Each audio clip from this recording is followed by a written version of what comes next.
Hello बच्चों, आइए प्रश्न को पढ़ते हैं और समझते हैं। एक अप्रगामी तरंग की समीकरण लिखिए। निस्पंदों तथा प्रस्पंदों की स्थितियां बताइए। तो प्रश्न में हमें एक अप्रगामी तरंग की समीकरण लिखनी है और तथा निस्पंद और प्रस्पंद के बीच की जो स्थितियां हैं कि कहाँ कहाँ होंगे वह हमें दर्शाना है। प्रश्न को हल करने से पहले हम प्रश्न की मुख्य अवधारणा के बारे में जान लेते हैं।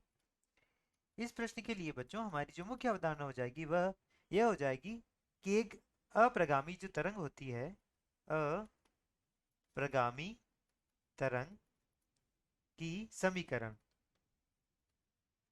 वह क्या होती है? वह होती है y बराबर 2a cos के एक्स साइन ओमेगा टी।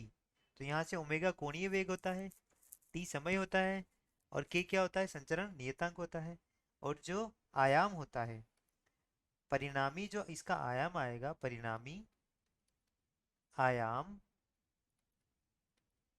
उसका मान जो होता है ए एक्स, उसका मान होगा 2a कॉस के एक्स होगा। साथ ही हम जानते हैं के जो होता है वह होता है संचरण नियतांक होता है। इसका मान हमारे पास आता है 2 पाई बटे लेमड़ा आता है, जहाँ लेमड़ा क्या हो जाएगा? तरंग दैर्ध्य हो जाएगा। अब बढ़ते हैं हम हमारी दूसरी अवधारणा की तरफ। तो यहाँ से यदि हम देखें, मान लेते हैं यह हमारी एक तरंग है जो इस रेखा पर इस तरह से आवृत्ति कर रही है। तो यहाँ से यह इस बिंदु से तरंग चलने पर यहाँ से टकराने, अपवर्तित होने के बाद यह क्या आएगी? यहाँ से कुछ इस तरह टकराकर वापस इसी माध्यम में विपरीत दिशा में गति करेगी। तो यहाँ से यह इसी दिशा में गति कर रही है।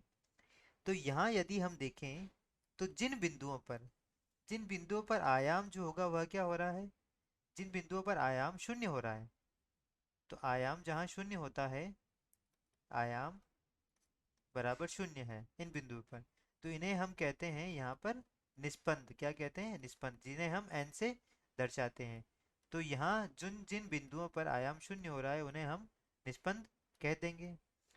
अब हम यहाँ से देखते हैं कि जिन बिंदुओं पर आयाम अधिकतम होगा, जिन बिंदुओं पर आयाम क्या होगा? अधिकतम होगा, उन्हें हम क्या कहते हैं? प्रस्पंद बिंदु कहते हैं। उन्हें हम an से दर्शाते हैं, इन्हें क्या कहेंगे हम?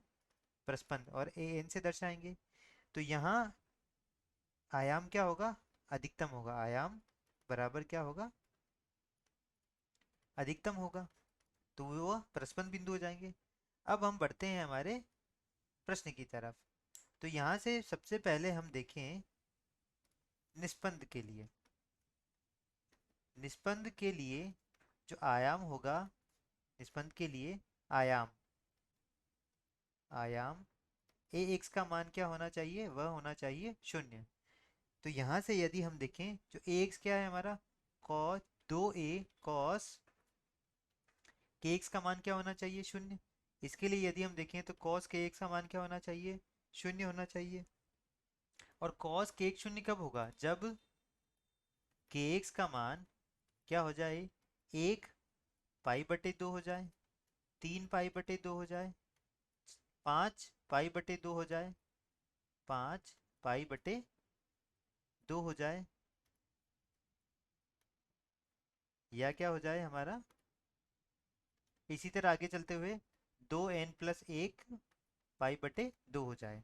तो ये हम जानते हैं जो के जो होता है संचरण नियतांक, उसका मान होता है 2 पाई बटे लेमड़ा हो जाता है। तो यहाँ से यदि हम देखें तो हमारा जो मान आएगा, यहाँ हम क्या लिखेंगे? यह पाई, यह भी पाई। 1 पाई बटे 2, 3 पाई बटे 2, 5 पाई बटे 2, 2n+1 1 पाई बटे 2। तो के का मान जो होता है 2 पाई बटे लेमड़ा होता है।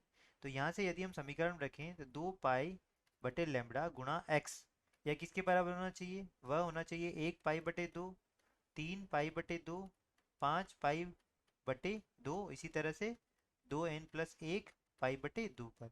तो यहाँ से पाई से यह पाई कट जाएंगे और यहाँ से जो एक्स का मान आएगा, एक्स का मान निकल कर आएगा, एक्स बराबर हो जाएगा, यानी ये हमारे निस्पंदों की स्थिति आ जाएगी। वह कितनी आएगी? यहाँ से आएगी लेमड़ा बटे 4, 3 लेमड़ा बटे 4, 5 लेमड़ा बटे 4, इसी तरह से 2n+1 λ/4। तो यह क्या आ गई हमारी, यह आ गई हमारी निस्पंदों की स्थिति आ गई, निस्पंदों की स्थिति आ गई। अब बढ़ते हैं प्रस्पंद के लिए। प्रस्पंद के लिए, तो प्रस्पंद के लिए हम जानते हैं जो आयाम होता है, आयाम का मान क्या होगा, आयाम वह होगा अधिकतम होगा। तो आयाम का मान क्या है हमारे पास, ए एक्स का मान अधिकतम होना चाहिए, ए एक्स अधिकतम। तो ए एक्स अधिकतम कब होगा, जब 2a कॉस के एक्स का मान क्या हो, यह मान अधिकतम हो। तो इसका मान अधिकतम कब होगा, जब cos kx अधिकतम हो। और cos kx का मान यदि अधिकतम होना है हमारे लिए, तो kx का मान क्या होना चाहिए, kx बराबर होना चाहिए 0 पाई, 2 पाई, 3 पाई, इस तरह से n पाई होना चाहिए। साथ ही जानते हैं k जो होता है वह होता है 2 पाई/लैम्बडा होता है। तो k का मान यदि यहाँ पर रखें हम इस समीकरण में, 2 पाई/लैम्बडा गुणा x बराबर आ जाएगा 0, 0 पाई, 2 पाई, 3 पाई, इसी तरह कहाँ तक, यह n पाई तक चलता जाएगा।